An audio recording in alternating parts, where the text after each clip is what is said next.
Hi everyone, it is Sam with the Avalon Center again. So we have made it to another Friday, so happy Friday.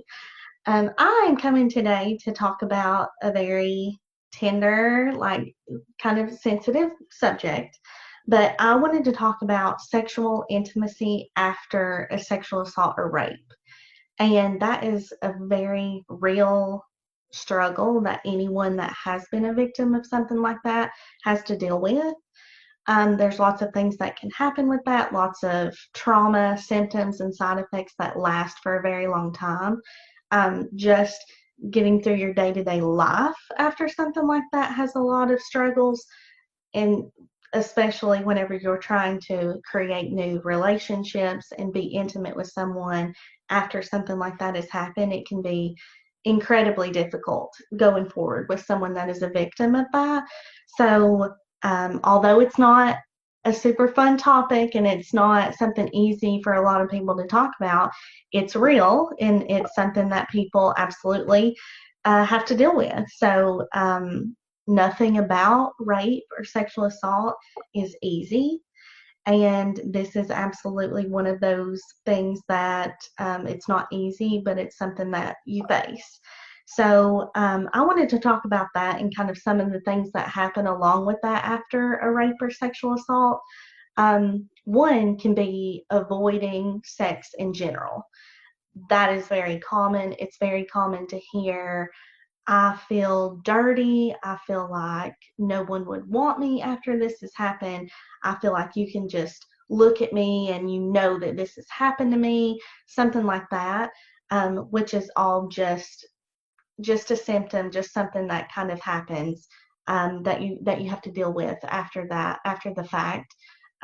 Definitely not true, but it's something that you have to work around and heal from, that part of it, as well as many others. Feeling distant and not even having desire for any intimacy like that, being very uncomfortable with anything like that happening, um, being triggered. Like, absolutely, that is something that everyone fears. And the biggest reason is maybe in our mind we can pretend that this thing didn't happen. So in our day-to-day life, we might completely shut that out and just pretend like this thing didn't happen to us.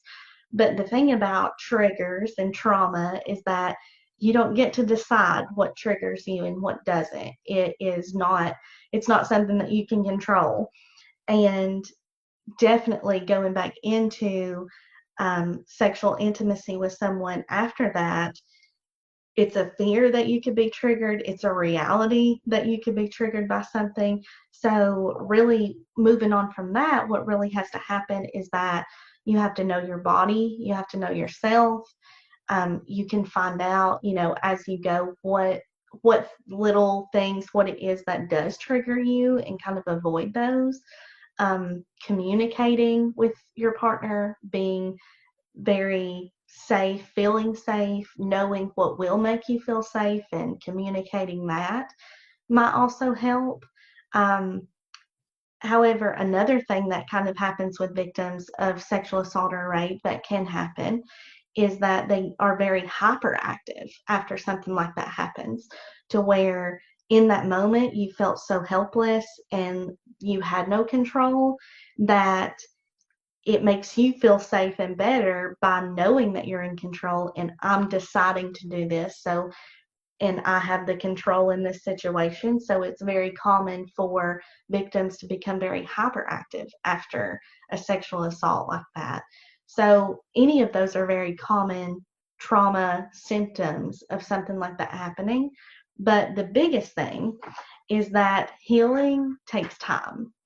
It is not something that you can make happen as badly as you want to, as badly we wish that it was something that we could just snap our fingers, or you could, and it just happens and you're healed and you moved on from this. That is just not the way that it happens. It takes effort. Um, so there's certainly like some things that you can do to try to heal from that, and that's definitely somewhere where you can reach out to us and talk to an advocate, meet with an advocate, maybe after the coronavirus and COVID, whenever things go back to normal. meet with an advocate that has a plethora of things for you to try to heal and cope and work through things. But just a few are, listen to your body is a way to kind of go forward. Really try to get in touch with what does trigger you whenever you're triggered. Try to think about exactly what it was that caused you to be triggered so you can address that, avoid that, deal with that in whatever way that might works for you. Um, Also, finding a counselor or a therapist. That's obviously not something that we force on anyone. It's just an option because we are not just born with the tools to deal with such a traumatic event happening. It takes not only using coping skills, but it takes finding what coping skills actually work for you. And you know, I know we talk about really often healthy versus unhealthy coping skills, sustainable versus unsustainable coping skills, and things like that. It takes effort and it takes time to really find what's going to work for you and not rushing yourself, not feeling pressured to do something that you're not yet prepared for, not yet ready for. So, really kind of getting in touch with where you're at, what you're okay with, what you feel comfortable with, and a lot of communication and going from there.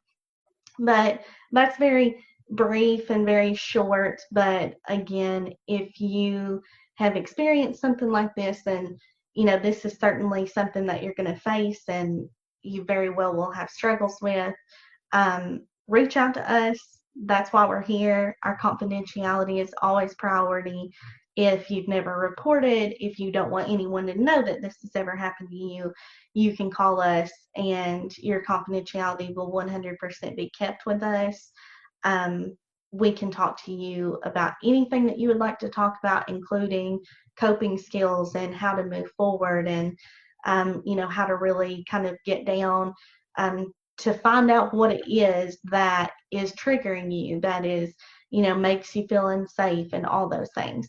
So please just reach out to us. Again, thank you for listening, for following us and watching our videos and commenting and things and messaging us. As always, sexual assault is something that's very difficult to talk about, especially if you've not talked about it. Send us a Facebook message. Our confidentiality is kept just as strictly on those as they are with anything else. One of the first things somebody's probably going to talk to you about is how to make sure that it's confidential on your end if you're using like messaging like that. Um, Absolutely, there's ways for us to help you and to make sure that you feel comfortable. You're in control. We're never going to tell you what to do. We're just here to offer services and try to give you information. So nothing is ever going to be forced on you at any minute. It is just information that we're going to share with you. But absolutely, please reach out to us, and we appreciate everyone. And thank you for listening.